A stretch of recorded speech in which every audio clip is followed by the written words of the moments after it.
Glória a Deus, nós estamos voltando para a segunda aula do primeiro dia, é isso aí, a segunda aula do primeiro dia, vamos voltar desse intervalo para a honra e glória do Senhor. Você já viu aí a necessidade de nós estudarmos e entendermos o tabernáculo de Moisés, o tabernáculo qual revela aí os detalhes, a riqueza de detalhes da vida do Senhor Jesus Cristo. Agora ficamos a perguntar, por que estudar o tabernáculo? Por que estudar o tabernáculo? Começamos hoje nesse estudo do tabernáculo de Moisés e Deus enfatiza algumas coisas na sua palavra. E ele coloca um peso maior em algumas coisas. Isso é interessante a gente observar. Deus enfatiza alguns temas, algumas situações. Deus enfatiza. Embora toda palavra de Deus é proveitosa, apta para nos ensinar, o Senhor enfatiza alguns aspectos da palavra que são interessantes. Agora, o interessante é que a Bíblia inteira, o que o Senhor mais enfatizou, o tema mais enfatizado de Gênesis a Apocalipse é o tabernáculo. Isso é tremendo nós entendermos. Só o tabernáculo, na palavra de Deus, são mais de 40 capítulos que a palavra vai atribuir somente ao tabernáculo. Isso porque, para nós vermos a importância desse assunto, quase que o livro inteiro de Hebreus vai falar sobre tabernáculo. Né? Só que tabernáculo é dispensação da graça, tabernáculo no Novo Testamento. Se você tiver a oportunidade de ler o livro todo, aproveitando que está em casa, você pode ler o livro todo, né? Mas é interessante nós fazermos um paralelo, nós vamos comentar muito aqui sobre o livro de Hebreus, sobre o livro de Êxodo, sobre a ordem de Deus de construir o tabernáculo, nós vamos fazer esse paralelo. Mas então, através disso, nós vemos que tabernáculo é um assunto importante. E nós vamos pegar a maioria das referências do Antigo Testamento, embora grande parte no Novo Testamento também vai fazer uma inferência ao tabernáculo de Moisés no Antigo Testamento. Então vai lá comigo para Hebreus capítulo 8, um livro riquíssimo, um livro maravilhoso que nós observamos aí da palavra de Deus, e um livro aí que tem verdades tremendas na palavra de Deus. Tanto é que Pedras Fundamentais 1, 2 e 3, que nós estamos aí estudando no aberto, no Facebook, embasado na revelação de Hebreus. Mas vai comigo para Hebreus capítulo 8, Hebreus capítulo 8, e nós vamos ler aí do versículo 1 a 6. Hebreus 8, 1 a 6. O antigo pacto era um símbolo transitório. Cristo é mediador de um pacto melhor e eterno. Ora, a suma do que temos dito é que temos um sumo sacerdote tal que está assentado nos céus à destra do trono da majestade, ministro do santuário e do verdadeiro tabernáculo, o qual o Senhor fundou e não o homem. Porque todo sumo sacerdote é constituído para oferecer dons e sacrifícios, pelo que era necessário que este também tivesse alguma coisa que oferecer. Ora, se ele estivesse na terra, nem tampouco sacerdote seria, havendo ainda sacerdotes que oferecem dons segundo a lei, os quais servem de exemplar e sombra das coisas celestiais. Exemplar e sombra das coisas celestiais. Como Moisés divinamente foi avisado, estando já para acabar o tabernáculo, porque foi dito: olha, faze tudo conforme o modelo que no monte se te mostrou.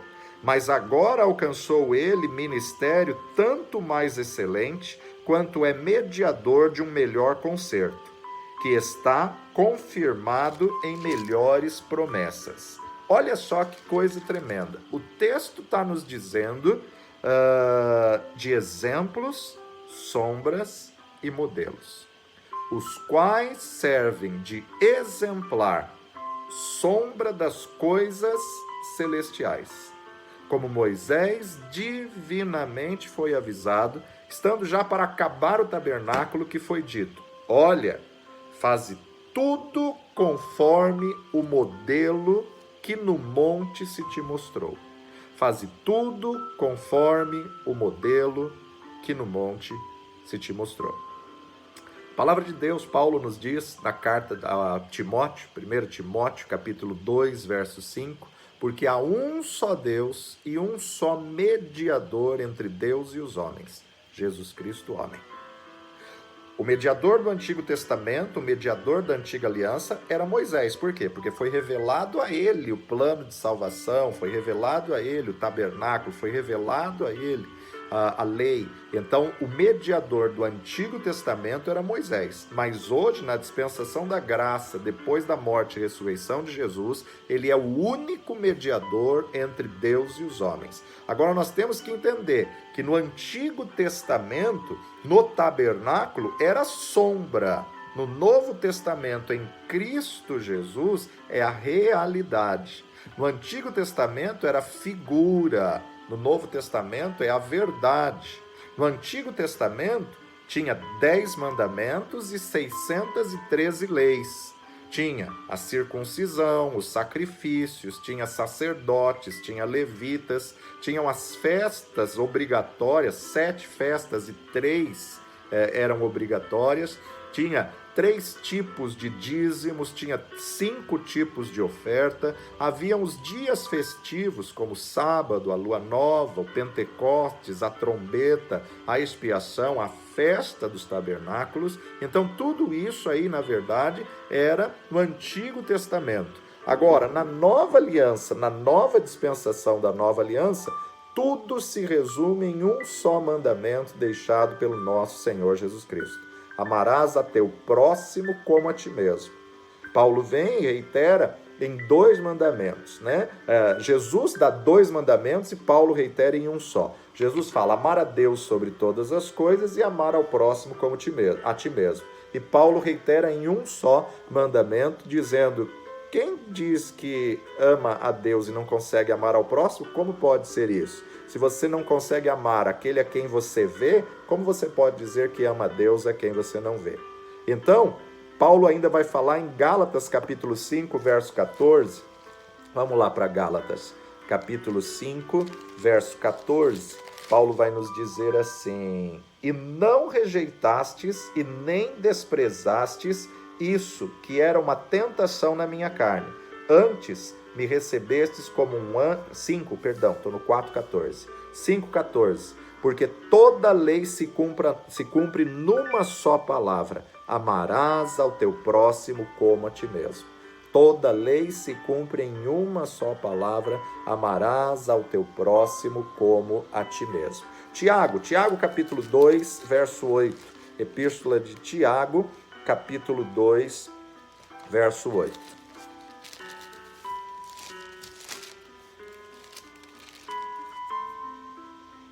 Todavia, se cumprirdes conforme a Escritura, a lei real, amarás a teu próximo como a ti mesmo, bem fazeis, bem fazeis. Então, a importância de nós entendermos que o Antigo Testamento era sombra.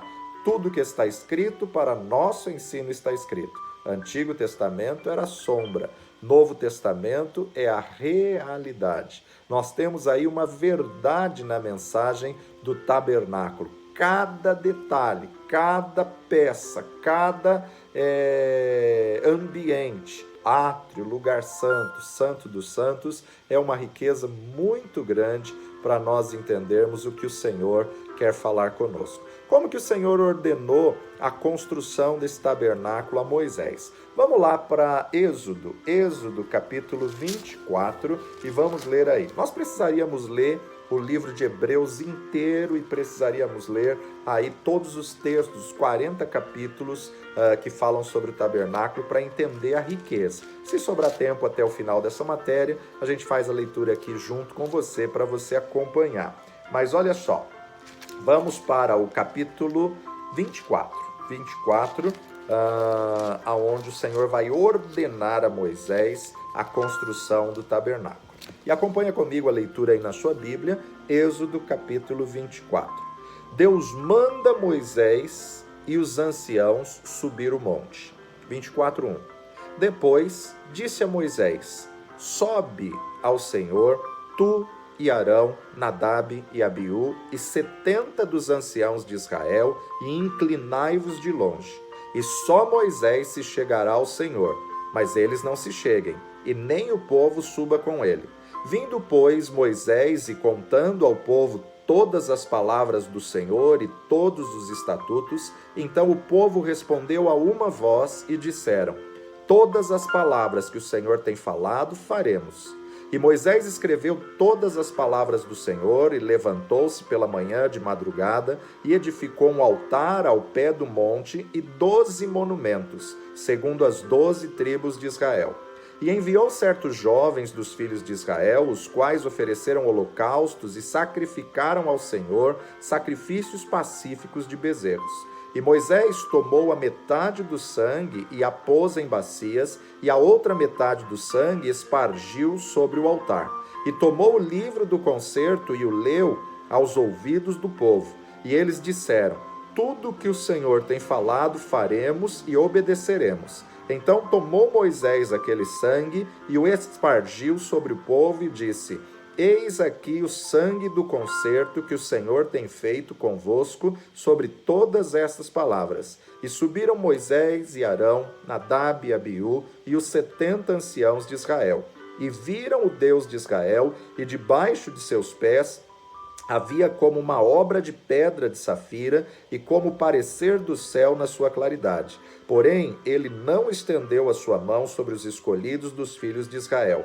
Mas viram a Deus e comeram e beberam. Então disse o Senhor a Moisés: sobe a mim ao monte e fica lá, e dar-te-ei tábuas de pedra, e a lei e os mandamentos que tenho escrito para ensinares. E levantou-se Moisés com Josué, seu servidor, e subiu Moisés o monte de Deus. E disse aos anciãos: esperai-nos aqui, até que tornemos a vós, e eis que Arão e Ur ficam convosco. Quem tiver algum negócio se chegará a eles. E subindo Moisés o monte, a nuvem cobriu o monte. E habitava a glória do Senhor sobre o monte Sinai, e a nuvem o cobriu por 6 dias. E ao 7º dia chamou o Senhor a Moisés do meio da nuvem. E o aspecto da glória do Senhor era como um fogo consumidor no cume do monte aos olhos dos filhos de Israel. E Moisés entrou no meio da nuvem depois que subiu o monte, e Moisés esteve no monte 40 dias e 40 noites. Que coisa tremenda! Moisés se retirou. Moisés ouviu a voz do Senhor, subiu ao monte, se santificou, buscou a direção do Senhor. Imagina Josué vendo de longe a nuvem do Senhor descendo e ouvir uma voz: Moisés, entra aqui. Moisés entrou na nuvem, Moisés entrou aí na revelação, Moisés entrou na palavra. Deus tem apenas um plano, um único plano. E a importância de nós entendermos esse plano. Por quê? Porque Deus não tem 2 planos, ele só tem um plano. E ele não vai mudar esse plano para ninguém. Pode ser pastor, bispo, teólogo, pode ser apóstolo, pode ser crente, pode ser incrédulo, pode ser homem, pode ser mulher. O plano de Deus é fixo, o plano de Deus é o mesmo.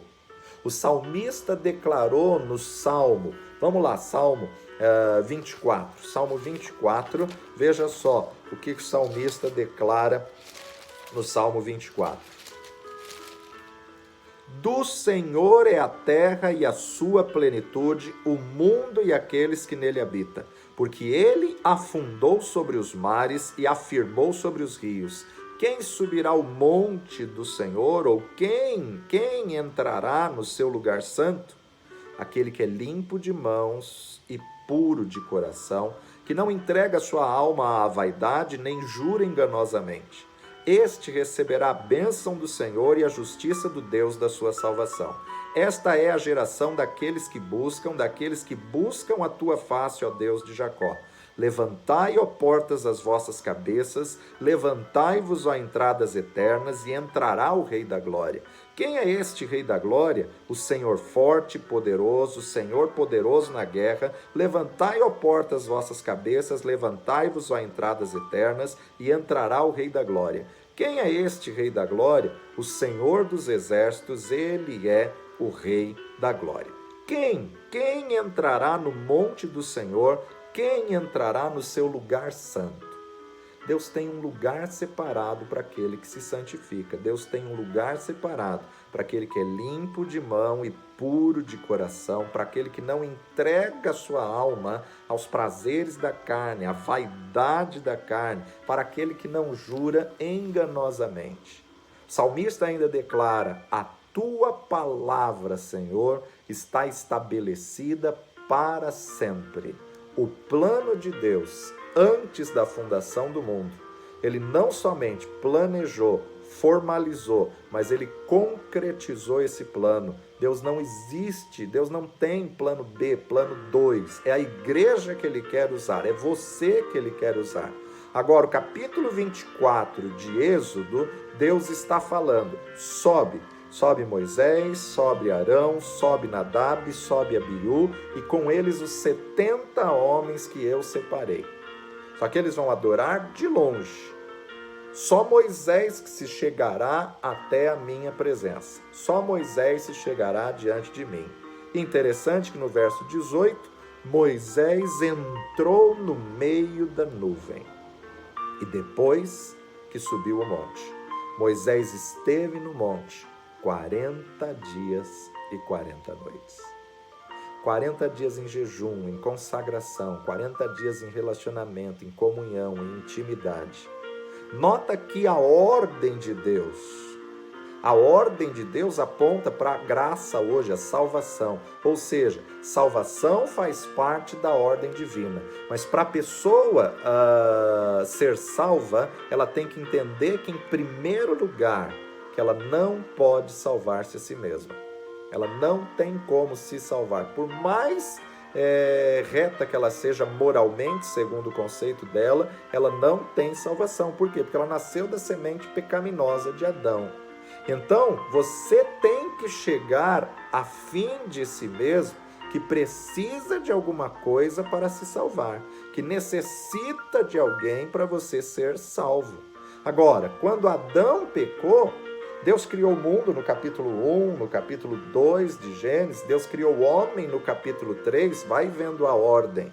O homem quebra essa aliança, ainda no capítulo 1 e 2 Deus criou o homem, mas no capítulo 3 o homem quebra essa aliança, e uma vez que o homem pecou, o homem comeu, desobedeceu, comendo do fruto proibido, qual foi a reação de Adão? Se esconder, se omitir. Qual foi a reação de Adão? Transferir a culpa, se cobrir com folhas de figo, folhagem. O homem descobriu que ele estava nu. Creio eu que a glória se apagou, a luz se apagou e eles viram um ao outro. O homem descobriu agora que ele tinha problemas e ele começa agora a ter problemas psicossomáticos. Medo, insegurança, covardia. E pela primeira vez, o homem encara o pecado na sua vida e ele tenta dar um jeitinho para se justificar diante de Deus. Ele acha que a folhagem era suficiente para cobrir a nudez, para cobrir o pecado. Deus aparece, Deus chama o homem e o homem está coberto com algo que se vai, uma folha que se seca e vai embora. Embora essa tenha sido a cobertura humana, Deus julga o homem e Deus diz ao homem: por causa do teu pecado, maldita é a terra. O Senhor libera sentenças sobre o homem, sobre a mulher. O Senhor libera maldição sobre a terra e sobre a serpente. Maldita é a terra por causa de ti, Adão. Com o suor do teu rosto comerás o teu pão. À mulher multiplicarei as dores de parto. Deus anuncia, Deus pronuncia o juízo. E logo depois que o homem pecou, o homem tenta salvar-se a si mesmo. E Deus pronuncia uma maldição, estabelecendo limites na vida, estabelecendo a morte. Por quê? Não pode comer do fruto da árvore do conhecimento do bem e do mal, porque quando dela comerdes, certamente morrerá. Deus não criou o homem para morrer. A vontade de Deus era que o homem caminhasse com Deus e Deus o tomasse para si. Caminhasse com Deus e Deus o tomasse para si. Assim como foi com Enoque, assim como foi com Elias. E na verdade era um arrebatamento contínuo. É muito mais aceitável ver um ente querido subindo do que ter que sepultá-lo, do que ter que colocá-lo debaixo da terra e cobri-lo com terra. Então nós observamos que Deus diz que por causa do pecado o Senhor libera maldições. O homem tenta, o homem peca, o homem tenta salvar-se a si mesmo, Deus pronuncia uma maldição de morte por causa do pecado e logo depois Deus institui um substituto. Deus institui um remidor. O Senhor mata um animal, escorre o sangue, cobre a vergonha de Adão com uma pele, pelo sacrifício sangrento. Um dos livros apócrifos, ele vai afirmar que era como se o Senhor tivesse pedido o animalzinho de estimação, aquele que Adão amava, aquele que Adão tinha dentro de casa, aquele com quem Adão e Eva convivia. Nenhum texto na Bíblia vai dizer que animal que foi sacrificado, mas como cristofania, imaginamos ter sido um cordeirinho. Imagina aquele cordeirinho que Adão gostava, abraçava, brincava com ele ter que sacrificar algo que lhe custa, algo que iria lhe doer. E esse livro apócrifo ainda afirma assim: mas Senhor, eu vou ter que matar esse animalzinho que eu tanto amo por causa do teu pecado, pelo que você fez. Se esse livro apócrifo realmente tiver verdade, tiver fato, é muito interessante nós vermos essa posição, como que ele apresenta o que foi o sacrifício. Porque Deus pegar qualquer animal que Adão e Eva não tinham vínculo, não ia ter o peso de arrependimento. Não iria ter o peso realmente de eu pequei. Então o Senhor matou um animal, o Senhor ensinou Adão a arrancar a pele desse animal e fazer roupas com a pele desse animal. Essa matança foi o início da aliança de sangue. Essa matança foi o início do fio vermelho que vai permear toda a Bíblia. Nós temos uma outra matéria maravilhosa, a aliança de sangue. A única aliança, a única dispensação que não houve derramamento de sangue foi na aliança edêmica antes do pecado no Éden. Foi a única que não teve derramamento de sangue. Depois dessa que Adão pecou, quebrou a sua aliança, em toda a sequência nós vemos um fio vermelho permeando por todo o Antigo Testamento até culminar na morte de Jesus Cristo. Todo esse fio vermelho do sangue representa Cristo Jesus na cruz do Calvário, cordeiro mudo que foi para o matador. Em silêncio. Escorre o sangue, cobre a vergonha de Adão e Eva, cobre com a pele do animal, provavelmente que ele mais gostava. Pelos sangrentos, o Senhor matou um animal, arrancou a pele, colocou roupa em Adão e Eva, e aqui começa a primeira aliança de sangue que Deus permitiu, Deus instituiu, Deus cortou a aliança, sacrificou o animal e instituiu um paliativo para que o homem tivesse relacionamento com Deus, porque era necessário um sangue inocente. Deus estabeleceu, cortando a aliança, ou seja, fazendo uma aliança com o homem. É que o termo no original cortar é fazer, coser, fazer uma aliança. Vamos prestar atenção numa coisa. Vai comigo para 1 de Samuel, capítulo 2. Primeiro livro de Samuel, capítulo 2, versículos 6 e 7. O Senhor é o que tira a vida e a dá, faz descer a sepultura e faz tornar a subir dela. O Senhor empobrece e enriquece, abaixa e também exalta. Tira a tua mentalidade religiosa e abre a tua visão espiritual. O Senhor é o que tira a vida e também a dá. Faz descer a sepultura, mas também faz tornar a subir dela. O princípio que o escritor aos Coríntios também ratifica é que Deus anula o primeiro para estabelecer o segundo. Para que o homem pudesse ter vida, Deus tinha que matar um animal. Por quê? Quando você pecar, certamente morrerá. Para que o homem não morresse, alguém tinha que morrer como substituto. Para o homem continuar vivo, alguém tinha que morrer. Para vivificar, tem que matar. Então foi um substituto. Só que o animal não é a mesma espécie. Sangue humano e sangue animal são duas espécies diferentes. Então o sacrifício no Antigo Testamento apenas cobria o pecado. Não solucionava, não quitava a dívida. Por quê? Porque não é a mesma espécie. Mas era um paliativo. Para um viver, o outro teve que morrer. Para exaltar, tem que humilhar. Tiago capítulo 4, verso 10. Tiago capítulo 4, verso 10. Humilhai-vos perante o Senhor e Ele te exaltará. Interessante a matemática de Deus, né? Humilhai-vos e Ele exaltará. Humilhai-vos e Ele exaltará. Para um viver, o outro teve que morrer. Humilhe-se debaixo da potente mão do Deus Todo-Poderoso e a seu tempo, no tempo certo, Deus exaltará. Deus não te humilha, é você que tem que se humilhar. Para quê? Para que o Senhor te exalte. Humilhai-vos, pois, perante o Senhor e Ele vos exaltará. Agora vamos para Jeremias e vamos analisar um pouquinho a profecia de Jeremias, em Jeremias capítulo 1, versos 4 a 10. Jeremias capítulo 1, verso 4. Assim veio a mim a palavra do Senhor, dizendo: Antes que eu te formasse no ventre, eu te conheci.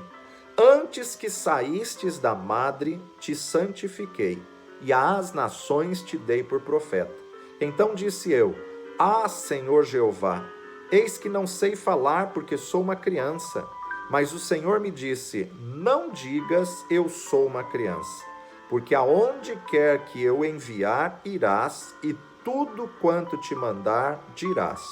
Não temas diante deles, porque eu sou contigo para te livrar, diz o Senhor. E estendeu o Senhor a mão, tocou-me na boca e disse-me o Senhor: Eis que ponho as minhas palavras na tua boca. Olha, ponho-te neste dia sobre as nações e sobre os reinos, para arrancares, para derribares e para destruíres e para arruinares, e também para edificares e para plantares. Interessante a profecia e o que Deus vai ordenar ao profeta Jeremias a fazer. Um chamado que não é muito fácil. Nós queremos o chamado de restaurar, de curar, de abençoar, de poder fazer coisas que aos nossos olhos é a bênção. Mas Deus chama o profeta para arrancar, para derribar, para destruir, para arruinar. Já pensou um chamado desse? Já pensou se um profeta hoje, um pastor hoje se levanta com esse chamado? Nós vemos aqui que Jeremias foi chamado para arrancar, para derribar, para destruir, para arruinar e para edificar e para plantar. Muitas vezes nós não recebemos a plenitude da vida de Deus porque nós recusamos o trator de Deus no nosso campo. Para ter um plantio bom, primeiro tem que arrancar a erva daninha, tem que derribar as coisas que estão ocupando o terreno, tem que destruir o que está ali, tem que arruinar primeiro, para depois começar a trabalhar a terra, arar a terra. Para o Senhor plantar na sua vida, para o Senhor criar uma ceifa abundante na tua vida, Ele vai ter que arar o teu campo, Ele vai ter que tirar toda a erva daninha. Tem muitas pessoas na igreja dos dias de hoje que por causa da palavra se feriu no seu coração, se ofendeu no seu coração. Nós temos que tomar muito cuidado, porque a palavra ela vem realmente para cortar, ela vem realmente para arrancar aquilo que agrada a alma, mas que desagrada a Deus. A palavra bate. Infelizmente, a chamada de Jeremias é a chamada que Deus está levantando nos dias de hoje para arrancar, para derribar, para destruir, para arruinar, para que depois ele possa edificar. É a chamada a qual não adianta, é o processo para poder ter frutos que glorificam o nome do Senhor. Porque é um chamado de santidade, é um chamado de renúncia, é um chamado de endireitar a sua vida com a verdade da palavra de Deus. É Ele que destrói para depois Ele edificar. Mateus capítulo 21, verso 44, Mateus 21, 44.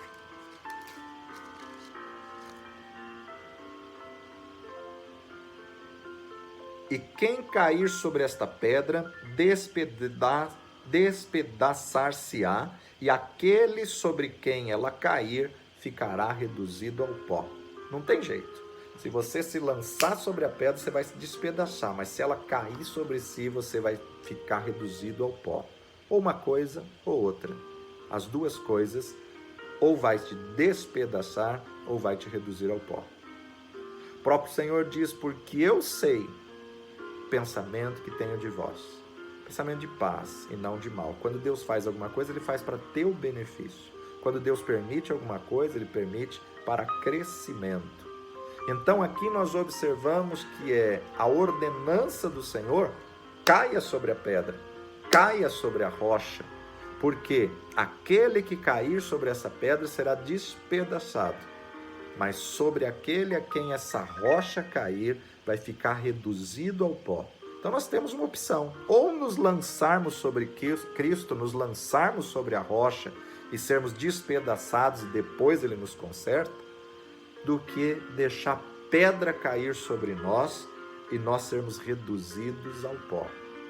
A pessoa sobre qual a pedra cair vai ficar reduzida ao pó. Então, Deus nos deixa escolher. Se eu me lanço sobre a pedra, eu me despedaço, porque a verdade me transforma. E nós temos que orar: Senhor, quebranta o meu coração. Senhor, eu quero fazer a tua vontade, ser aprovado e aceitável por ti. Nós temos que entender: Senhor, eu estou aqui, eu quero ser consertado. Espírito Santo de Deus, me sonda, vê se há em mim algum caminho mau e guia-me pelo caminho reto. Faz da minha vida pedaços pequenininhos e miúdos, me despedaça, mas me reconstrói, mas me reedifica, aprovado diante da tua presença. Isso é bom fazer enquanto estamos nessa terra, porque depois que deixarmos essa terra, podemos ouvir: apartai-vos de mim, eu não vos conheço.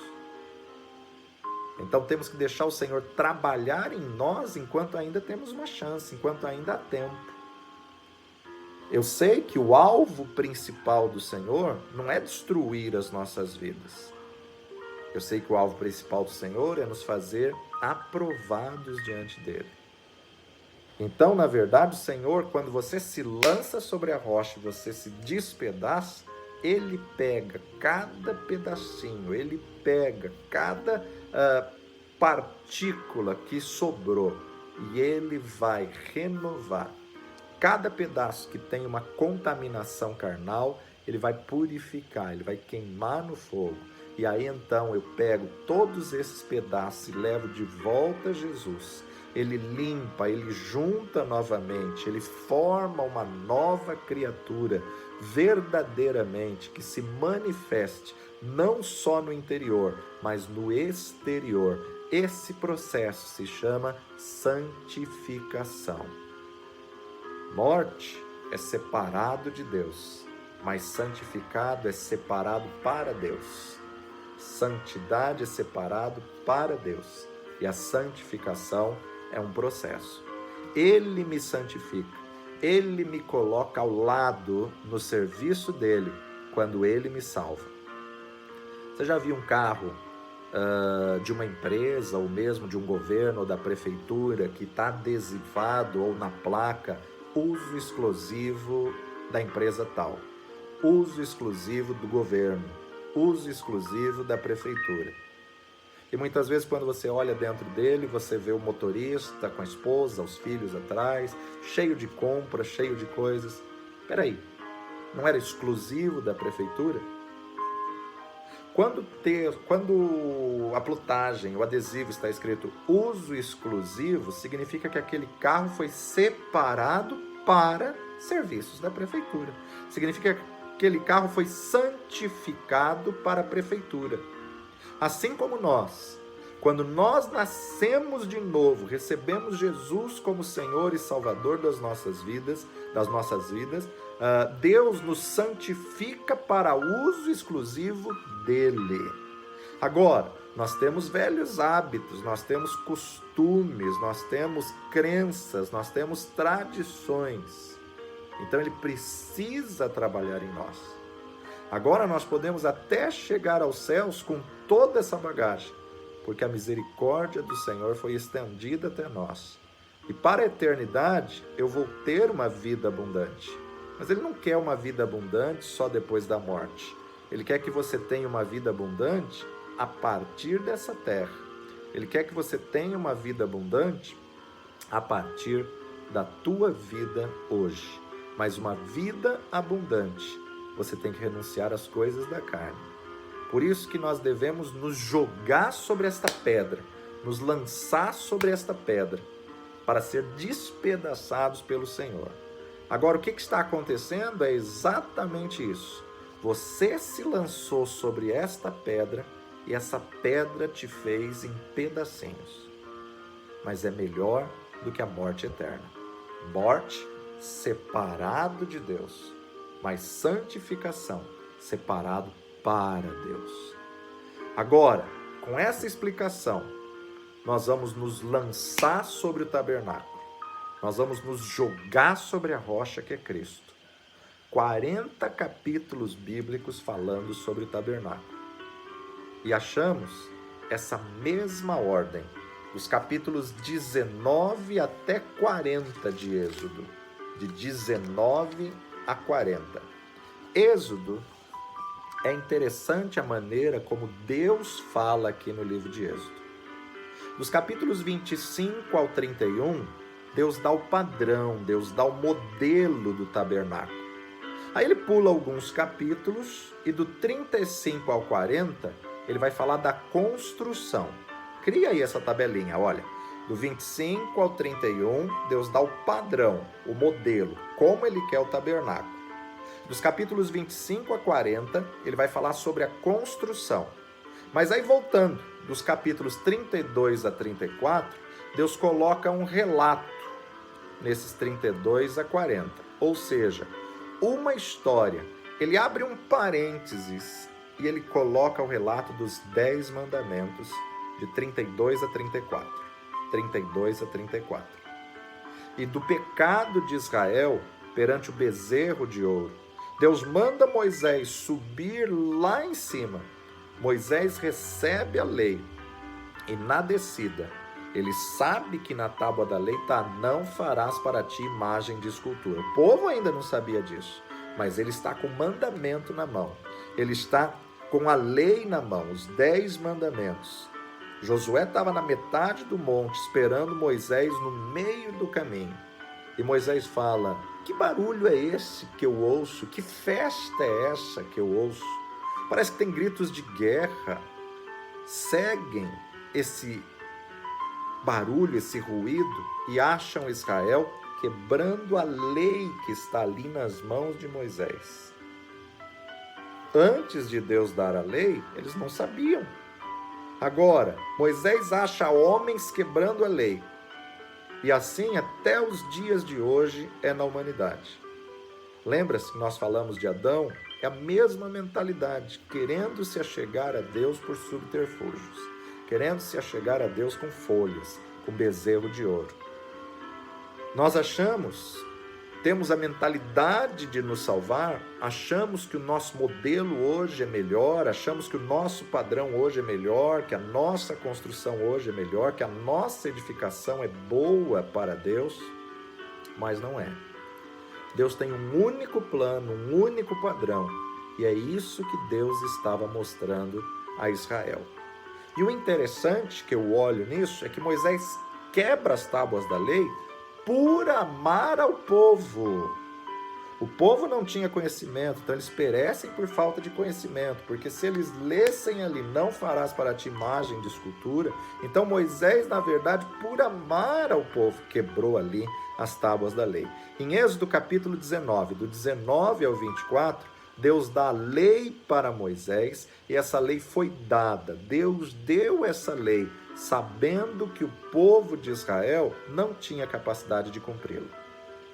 A razão da lei nunca foi dar regras.